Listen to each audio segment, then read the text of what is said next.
गुरु भगवान के शुक्राने हैं। चलिए आज का टॉपिक शुरू करते। बायोग्राफीज़ मैं अक्सर लेता रहता हूँ, तो आज बायोग्राफी है मिल्खा सिंह की। मिल्खा सिंह का नाम सभी ने सुना होगा।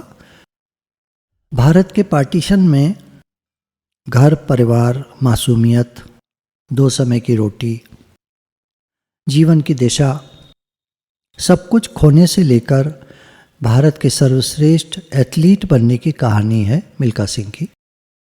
इनका एक बात मानना था, जी जान से कोशिश करने वालों को सहयोग अवश्य मिलता है। God helps those who help themselves. जो अपनी सहायता करते हैं भगवान उनकी सहायता करते हैं। मतलब जो अपनी मेहनत करते हैं भगवान उनकी सहायता करते हैं। कुछ क्या काफ़ी जगहों पर देखा गया है कि एक व्यक्ति मेहनत में लगता है, उसको लगता है कोई भगवान की सहायता नहीं मिल रही है। वो समय वो होता है, कहते हैं ना, एक चैलेंजेस का समय होता है, एक बढ़ने का समय होता है, एक मेहनत का समय होता है। अगर भगवान शुरू से ही सहायता करने लगेंगे तो हम मेहनत नहीं करना सीखेंगे, फिर हम मुसीबतों से जूझना नहीं सीखेंगे। फिर तो ये हमको तभी आता है जब हम मुसीबत आने पर देखते हैं इधर उधर कोई नज़र नहीं आता, तो हम अपने हाथ पैर फेंकते हैं। कोई पानी में डूब रहा हो तो बराबर हाथ पैर फेंकता है, कभी आप देखिएगा। लेकिन जब कोई तैराक आ जाता है तो वो ढीला छोड़ देता है और तैराक कोई पकड़ लेता है।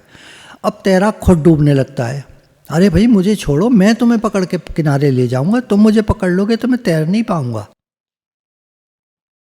खैर, ये तो एक उदाहरण समझने के लिए है। भगवान के विषय में ये है कि वो भी ये चाहते हैं कि हम मजबूत बने, इसलिए भगवान थोड़ा देर से सहायता करते हैं। तो लोग कहते हैं कहाँ भगवान सहायता करते हैं, ऐसे। चलिए, तो जी जान से कोशिश करने वालों को सहायता अवश्य मिलती है, कभी टीचर के रूप में, कभी मौके के रूप में, कभी सलाह के रूप में।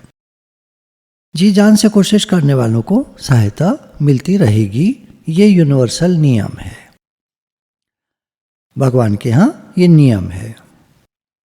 मिल्खा सिंह अभी 22 साल के हुए थे, दौड़ना शुरू किए अभी 6 हफ्ते ही हुए थे, मिलिट्री में भर्ती हो गए थे। अभी उन्होंने 2-4 मीट्स में ही हिस्सा लिया था, लेकिन नेशनल प्लेयर्स का रुतबा देखने के बाद उन्होंने नेशनल एथलीट बनने का निश्चय अपने मन में कर लिया। दिन भर ड्यूटी करते, फिर शाम को मेस से भोजन लाकर बिस्तर के नीचे छिपा देते। जब बाकी रेजिमेंट आराम कर रही होती तब रात को मिल्खा सिंह दौड़ लगाते। उस समय 400 मीटर की रेस की टेक्निक और ट्रेनिंग के बारे में मिल्खा सिंह कुछ नहीं जानते थे। फिर भी उनका नियम था कि वो तेज़ गति से राउंड लगाते, फिर आराम करते, उसके बाद फिर पूरी ताकत से दूसरा राउंड लगाते, वापस आकर नहाते और तब रात का खाना खाते। मतलब रोज़ का यही नियम बन गया था कि रात का कुछ समय वो दौड़ में बिताया करते, तब खाना खाते और लोग सो चुके होते थे। कई महीने तक ये इसी तरह छिपकर मेहनत करते रहे। एक रात की बात है, ब्रिगेडियर SP वोरा ने उन्हें दौड़ लगाते हुए देख लिया। पूछा, इतनी रात को दौड़ क्यों लगा रहे हो? तो बोले, मैं 400 मीटर दौड़ की तैयारी कर रहा हूँ। दिन में ड्यूटी की वजह से समय नहीं मिल पाता, इसलिए मैं रात में दौड़ता हूँ। अगले दिन ब्रिगेडियर ने कमांडर को ऑर्डर दिया कि वो मिल्खा सिंह को गैर ज़रूरी ड्यूटी से मुक्त कर दें। तो ज़रूरी काम है वही उनके ऊपर रहे, जिससे मैं दिन में भी प्रैक्टिस अभ्यास कर सकूं। इस तरह मिल्खा सिंह का प्रोफेशनल एथलीट बनने का सफ़र शुरू हुआ, उनकी यात्रा आरंभ हुई। बिना किसी विरोधाभास के जब भी आप पूरी तरह से अपने गोल के लिए डेडिकेटेड होते, जब आप सच में लक्ष्य को पाना चाहते हैं, उसकी कीमत चुकाने को तैयार होते हैं, वही इच्छा एक अच्छे टीचर के रूप में मदद करने के लिए उपस्थित हो जाती है। इस बात का सबूत मिल्खा सिंह के जीवन में कई बार मिलता है। ये इच्छा डेडिकेशन के रूप में प्रकट होती है। डेडिकेशन क्या? लगातार लगे रहना। ये लिखते हैं आगे मिल्खा सिंह, उस समय मेरे लिए ट्रैक एक खुली किताब था। ट्रैक में मुझे अपने जीवन का लक्ष्य और मकसद दिखाई देता था। मैं ट्रैक को मंदिर की तरह मानता था। मैंने ट्रैक को सब कुछ उसी तरह समर्पित कर दिया जैसे एक व्यक्ति मंदिर में भगवान को मानता है। रनिंग हैड दस become my God, my religion and my beloved. दौड़ना मेरा ईश्वर, मेरा धर्म और मेरा प्रियतम बन गया। वो समय मेरे जीवन में तपस्या का था।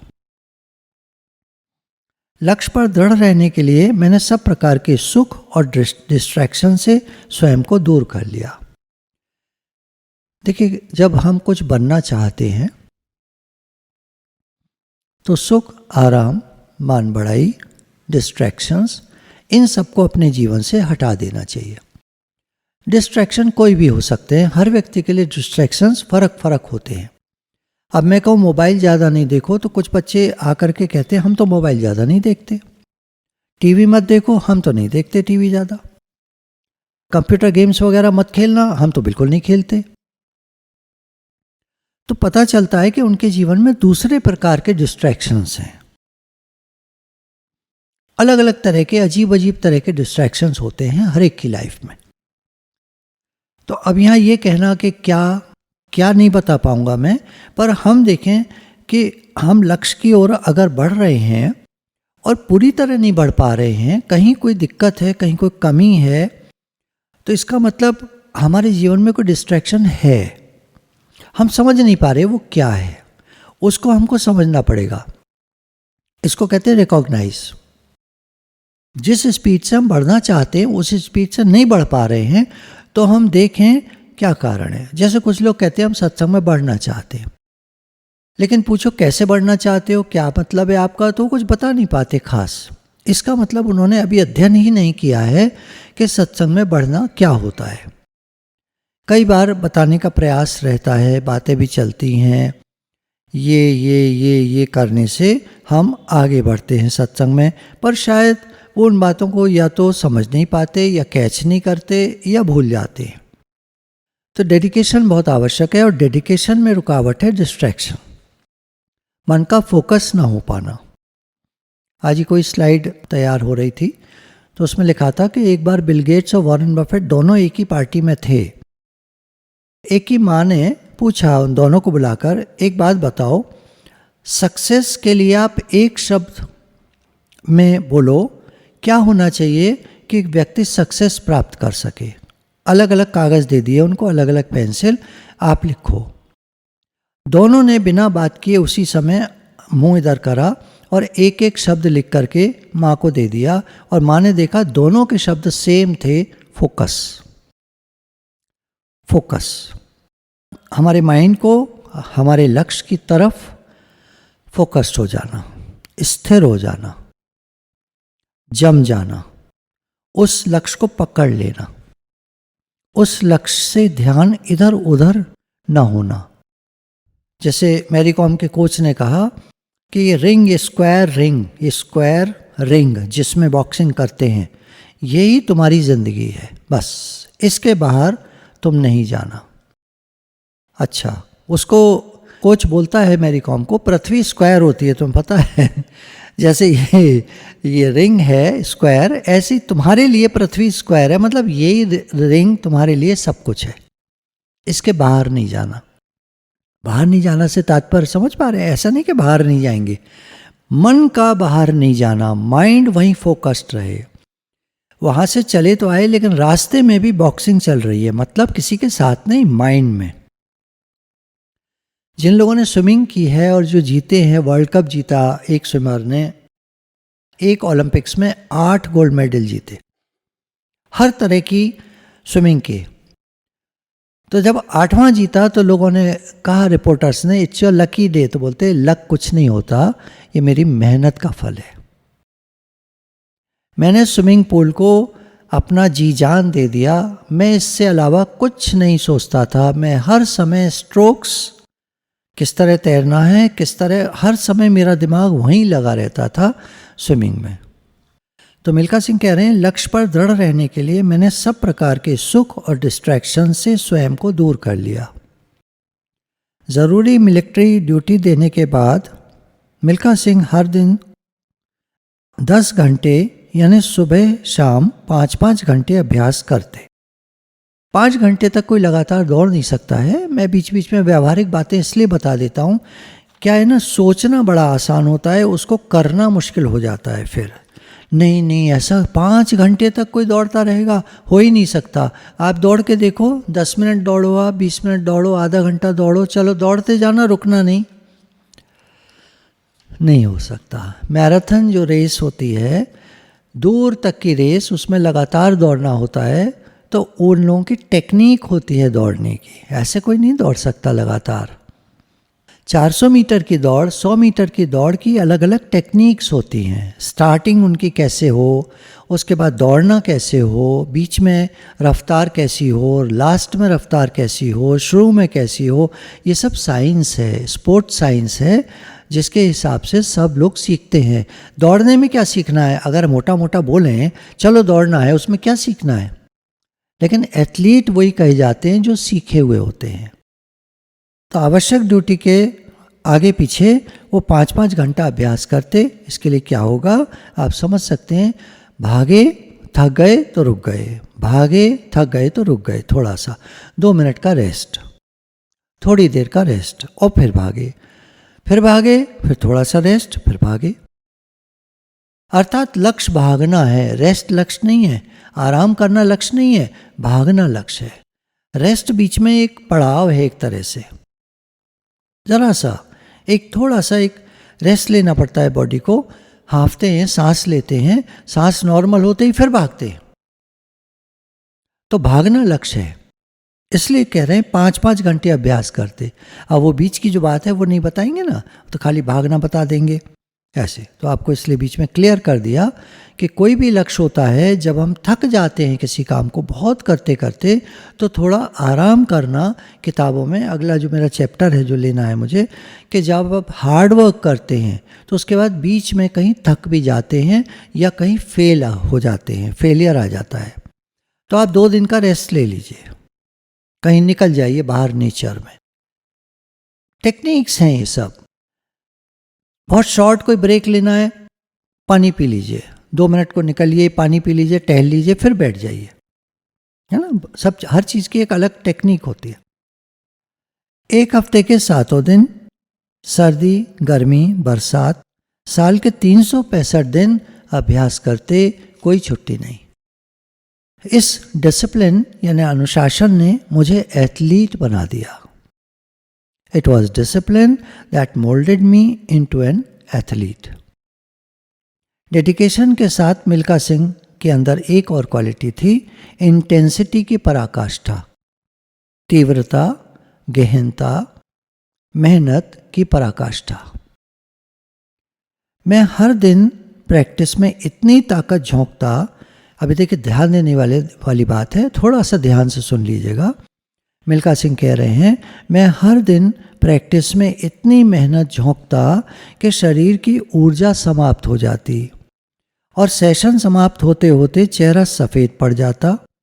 कभी कभी मैं इतनी स्पीड बढ़ा लेता कि राउंड समाप्त होते होते मैं खून की उल्टी करता या बेहोश हो जाता। और कोई हो तो छोड़ दे। मेरे सिर पर एक जुनून था। जुनून कहते हैं जबरदस्त शौक, लगन। मुझे याद है मई जून की 45 डिग्री की तपती गर्मी में हम दिल्ली के नेशनल स्टेडियम में दौड़ा करते। कभी कभी पूरा शरीर जलने लगता। जब मेरी हालत बहुत ख़राब होने लग जाती तब ऐसा लगता कि मैं मरने वाला हूँ। मैं गिर पड़ता, वहीं धूल में लेटकर कहता, वाहिगुरु इस बार मैनू बचा लो, मैं इस तरह फिर कदी न करांगा। थोड़ी देर में जैसे ही शरीर ठंडा हो जाता वैसे ही मेरी आंखों के सामने लोगों से भरा स्टेडियम, गोल्ड मेडल और देश का झंडा दिखने लगता और मैं दोबारा अभ्यास में जुट जाता।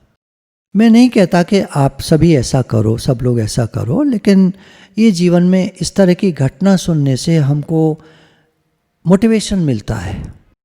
कुछ भी करें, दौड़ना कोई नहीं, दौड़ ये तो हर एक के लिए अलग अलग है, हर एक का अलग गोल है, किसी का कोई गोल है, किसी का कोई, किसी का कोई, किसी कोई, जैसा हमारा लक्ष्य है। हमारा भगवान की तरफ चलने का लक्ष्य है तो हम भगवान को एक पल के लिए भी ना भूलें।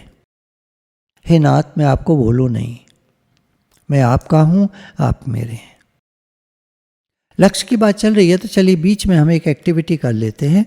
इसको 17 सेकेंड्स एक्टिविटी कहते हैं, क्योंकि एक साइकिल की वेवलेंथ 17 सेकेंड्स होती है, लॉन्गेस्ट जो वेवलेंथ होती है 17 सेकेंड्स की होती है। इसके अलावा और भी हैं, तरह तरह की वेवलेंथ्स हैं, पर एक जो नॉर्मल मानी गई है लंबी वेवलेंथ वो 17 सेकेंड्स की होती है।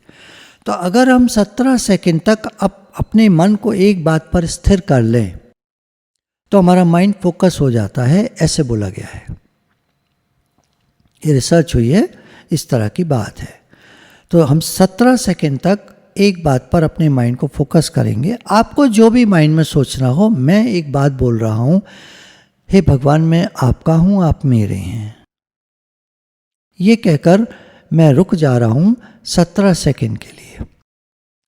ठीक है, आपको जो बोलना है आप बोल सकते हैं। मेरे को बिजनेस में नंबर 1 बनना है, मेरे को अपने शहर का नंबर 1 बनना है, मैं ये करना चाहता हूँ, मैं वो करना चाहता हूँ, और उस बात को कहकर 17 सेकंड के लिए चुप हो जाइए। ठीक है, तो हम शुरू करते हैं। मैं भगवान का हूँ, भगवान मेरे हैं।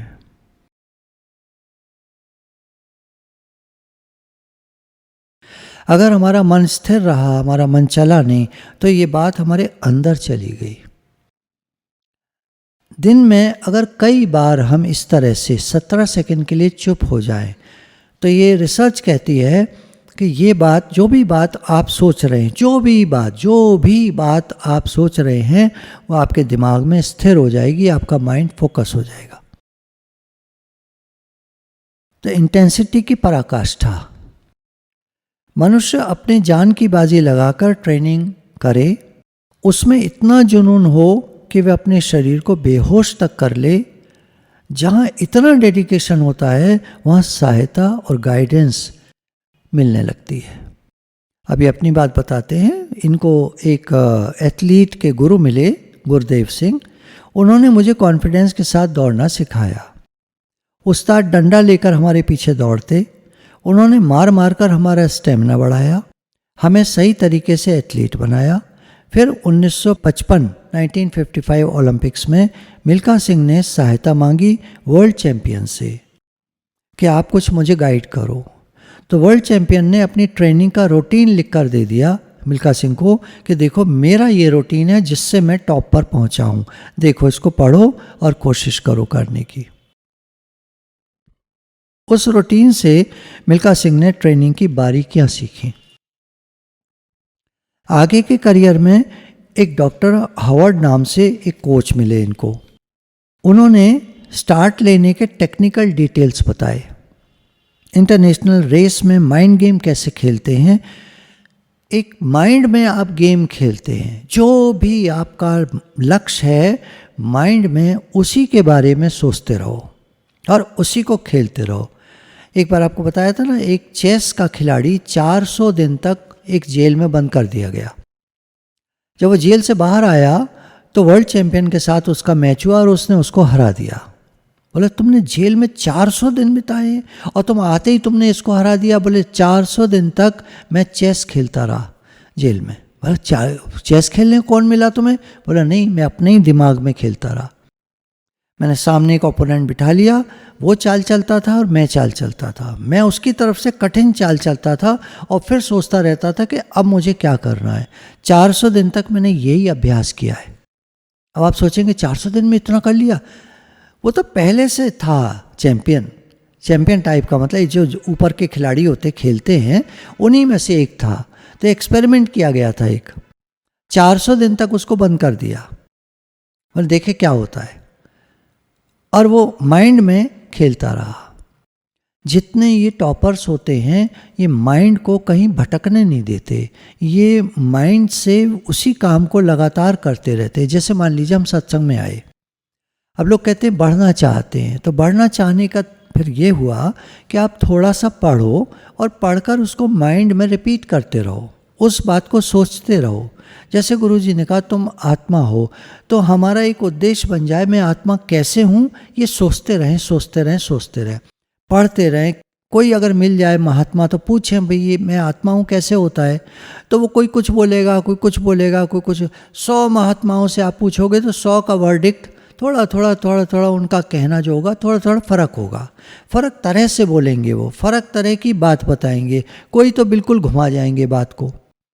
तो 100 में से मुश्किल से 20 ऐसे निकलेंगे जो टू द पॉइंट बात बताएंगे आपको, और टू द पॉइंट बात बताने के बाद भी वो हमारे कितने समझ में आती है।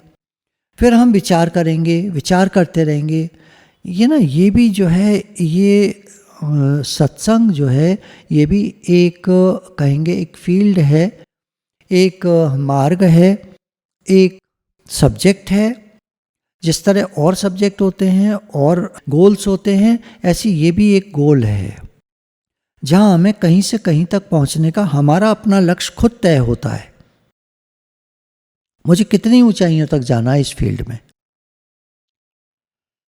इस फील्ड में ज़्यादा ऊंचाइयों तक जाना जो मेरा अनुभव है, बहुत लाइमलाइट में आना, लोगों में आना, लोगों में फेमस होना, वो नहीं ठीक है, नहीं ठीक है, वो ठीक नहीं है। इसमें थोड़ा लाइमलाइट में आ सकते हैं बहुतों के उद्धार के लिए, बाकी अपना अभ्यास मेन है। बच्चा जब पढ़ाई करता है तो पढ़ाई में मेहनत करता है, उसका लक्ष्य वो एंट्रेंस एग्ज़ाम होता है जिसको उसको देना है, चाहे वो पीएमटी हो, चाहे वो इंजीनियरिंग का हो, जिसका भी हो, उसका लक्ष्य वो रहता है। मुझे डॉक्टर बनना है, मुझे इंजीनियर बनना है, मुझे ये बनना है, मुझे वो बनना है, उसका इस तरह का लक्ष्य रहता है। लक्ष्य को लेकर के फिर जब वो पढ़ाई करता है, अपनी मतलब चलता है, उसका माइंड फोकस्ड रहता है। और ढीला ढाला लक्ष्य है, हाँ हाँ हाँ हाँ, तो फिर ठीक है जैसा भी। तो उस फील्ड के मेंटर अगर मिल जाएं तो बहुत बढ़िया रहता है। अब यहाँ आपको जैसे बताया डॉक्टर हवार्ड जो कोच मिले, उन्होंने कहा टेक्निकल डिटेल्स बताए उन्होंने, और इंटरनेशनल रेस में माइंड गेम कैसे खेलते हैं, स्ट्रैटेजी कैसे बनाते हैं, सब सिखाया। किस तरह से आगे निकलना होता है, किस तरह से क्या, सब चीज़। जब जब मुझे गाइडेंस की आवश्यकता थी तब तब मुझे प्रकृति ने, नेचर ने आगे बढ़ाया। फिर आता है डिटर्मिनेशन इन एडवर्सिटी। अब हालात उल्टे पुल्टे हुआ करते हैं। इन्होंने लिखा एक बार एक रीजनल कंपटीशन में मैं और एक नेशनल चैंपियन पहली पोजीशन पर टाई हो गए, मतलब दोनों एक साथ लाइन पर पहुंच गए। अब दोनों का हो गया कि भाई ये दोनों आगे आ गए, दोनों जीते। इसके बाद ऑफिसर्स और कोच मुझे नाम से जानने लगे, मिल्खा सिंह कह रहे हैं, लेकिन जो सीनियर वहाँ पे थे उनको ये बात हजम नहीं हुई, उनको चिड़न हो गई। वो रात दिन मुझे टॉन्ट करने लगे। उनकी बातों को मैंने कभी अपने ऊपर हावी नहीं होने दिया, मैं सुनता और छोड़ देता। कुछ समय बाद 1955 ओलंपिक्स का सिलेक्शन था, दौड़ थी, इंडियन टीम सेलेक्ट होनी थी। एक रात पहले सीनियर्स ने मेरे कमरे में घुस आए, मेरे चेहरे को कंबल से ढक दिया और मेरे पैरों में डंडे मारे। मैं चीखता रहा, चीख मेरी सुनकर जब तक दोस्त आते वो अपना काम कर चुके थे, अर्थात बहुत मारकर जा चुके थे। सुबह डॉक्टर कोच ने दौड़ने से मना कर दिया, लेकिन मैं जिद्दी था, मुझे कुछ भी बनकर दिखाना था। जब मैं स्टार्टिंग लाइन पर पहुंचा तब कुछ लोग मुझे घूर रहे थे। मैं समझ गया ये कौन लोग हैं। उनके आश्चर्य का कारण मैं समझा, पर मैंने किसी पर ध्यान नहीं दिया। ये मेरे जीवन की अब तक की सबसे बड़ी रेस थी, सबसे महत्वपूर्ण रेस थी। जैसे ही फोकस करने के लिए मैंने आंख बंद की कि अब दौड़ने का समय आ रहा है, जीवन भर की कठिनाइयाँ मेरे आंखों के सामने नाचने लगीं। वो सारे सीन, पार्टीशन के सीन्स, इनके घर वालों का सबका मर्डर कर दिया जाना, बहुत सारी आफतें, सबसे बिछड़कर अकेले भारत आए, भागते रहे, ढूंढते रहे घर वालों को। सारी बातें इनके दिमाग में घूमने लगीं। फिर किस तरह यातनाएं मिलीं, किस तरह परेशानियां हुई, किस तरह फेलियर्स आए दौड़ने में, किस तरह वो केवल दूध के गिलास के लिए भागा करते थे, सारी बातें जो उन्होंने स्ट्रगल जीवन में फेस किया था वो इनके आगे घूम गया और मेरा मन पूरी तरह शांत हो गया। उसके बाद जब इतनी परेशानियां आप देख लेते हो तो आपके लिए फिर कोई परेशानी बाकी नहीं रहती।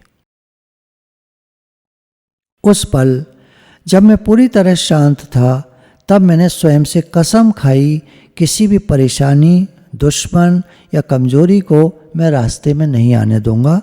मैं एक सफल एथलीट बनूंगा। उस समय मुझे ऐसा लगा जैसे कोई भार उतर गया हो। मन और पूरा शरीर हल्का हो गया। मैंने अपना पूरा ध्यान, पूरी ऊर्जा दौड़ने पर फोकस की। सीटी बजी दौड़ने की और मैं आंधी की तरह दौड़ा।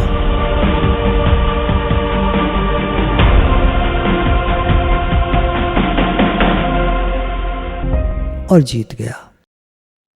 हमारे जीवन में जब कोई परेशानी आती है, धोखा मिलता है, हम निराश हो जाते हैं। परंतु मिल्खा सिंह के जीवन में जब जब विपरीत परिस्थितियां आईं तो उन्होंने और बेहतर होने का दृढ़ निश्चय किया, हार नहीं मानी। 95% वो लोग होते हैं जीवन में कठिनाइयां आने पर रह जाते हैं, हार मान लेते हैं, लक्ष्य को छोड़ देते हैं, ढीले पड़ जाते हैं। अब दृढ़ निश्चय वाला माइंडसेट हमको प्राप्त करना है। जब ये पहले ओलंपिक्स में पहुंचे थे मिल्खा सिंह, वे बहुत नर्वस थे। घबराहट में पहले राउंड में ही बाहर हो गए। गांव खेड़े का अनुभवहीन धावक ये थे। मैंने कभी नहीं कल्पना की थी कि इंटरनेशनल कंपटीशन का स्तर इतना ऊंचा होगा।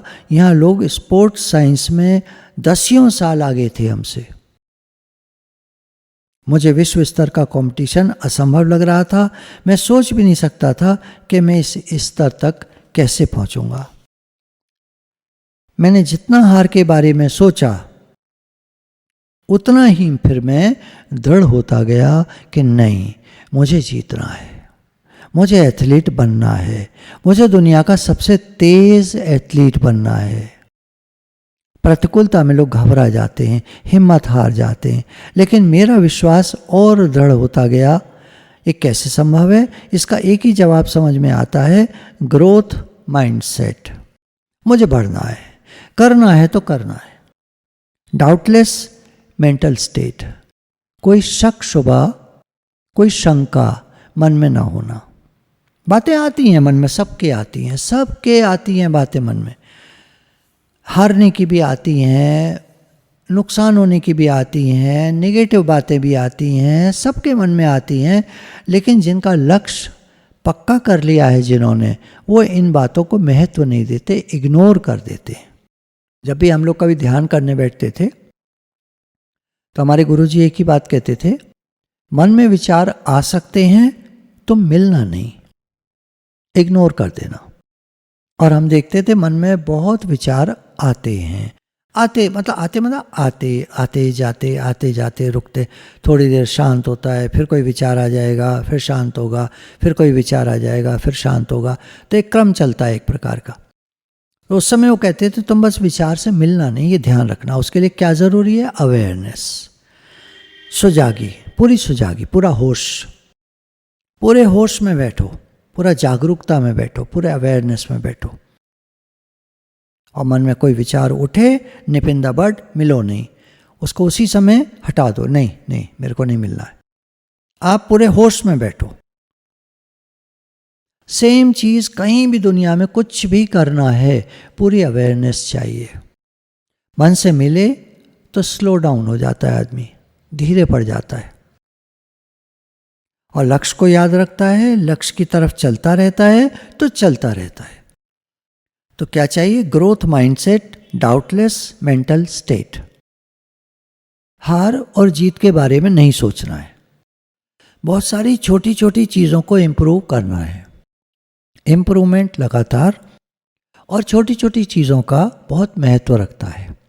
हम छोटी छोटी बातों को इग्नोर कर देते हैं, नहीं इससे क्या होगा, ये क्या, पर छोटी छोटी बात बहुत महत्व रखती हैं।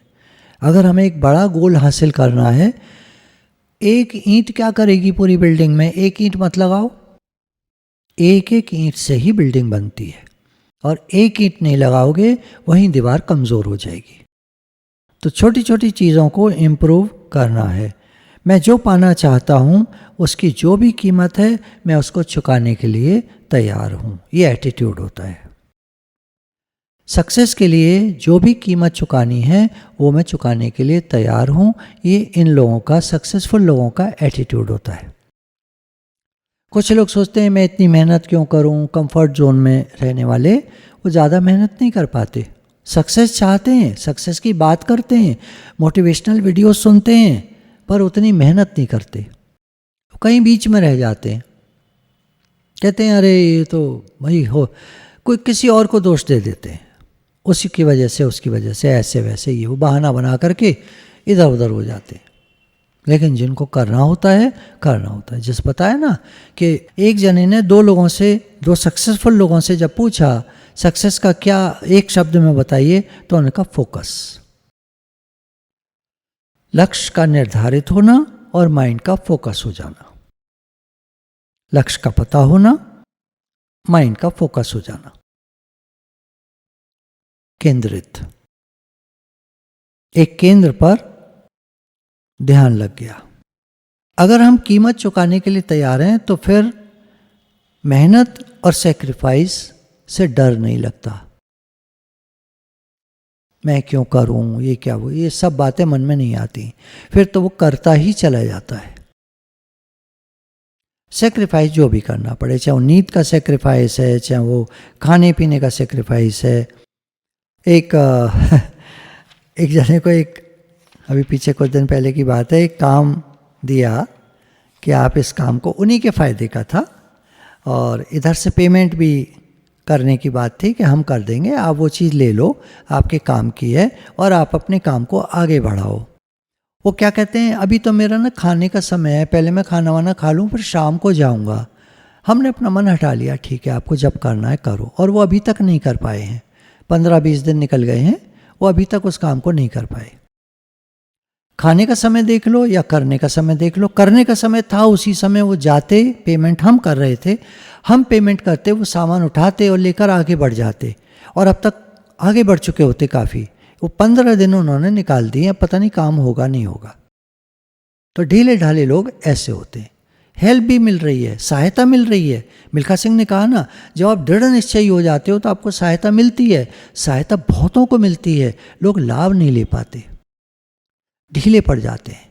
जब मैं कोई वीडियो डालता हूँ निष्काम ग्रुप पर, कोई दर्द भरी वीडियो, कि कितने लोग हैं जो होमलेस हैं, जिनके घर नहीं है, जो फुटपाथ पर रह रहे हैं, या कहीं किसी खेत में पड़े हैं, या किसी पार्क में पड़े हुए हैं जहाँ छत नहीं है, खाने को नहीं है, बिस्तर नहीं है, वो कैसे जी रहे होंगे। हम तो घरों में रह रहे हैं बड़े आराम से, तो लोग उसको देखते हैं, वो इमोजी बनाते हैं जिसमें आंसू गिर रहा है, और बस ख़त्म कहानी, करते कुछ नहीं है। आप करो, आप गुरुजी हो, आप करो। अब मैं कहता हूँ मैं भी गुरुजी नहीं हूँ, कब कौन करे। खैर, इधर तो यही है कि करना है तो करना है, इधर मतलब मेरा यही है कि करना है तो करना है। तो हम तो अपना काम, अपनी सेवा कर रहे हैं। एक उदाहरण बताया आपको कि किसी चीज़ को देख करके द्रवित तो बहुत सारे लोग हो जाते हैं, बहुत भावुक हो जाएंगे, आंसू भी आएंगे, हमको भी करना है, मुझे भी करना है, तू करके तू करके तू कर, ये करते रहते, खुद नहीं करेंगे। खुद एक्चुअली वो कर नहीं पाते, क्या करना चाहते भी नहीं है, कौन चक्कर में पड़े। ऐसे जो है मानसिक स्थिति होती है। खैर, सक्सेस प्राप्त करने वाले लोग या सक्सेस चाहने वाले लोग वो अलग ही मेंटल स्टेट के होते हैं, ग्रोथ माइंडसेट होता है उनका, करना है तो करना है। गुरु भगवान के शुक्राने हैं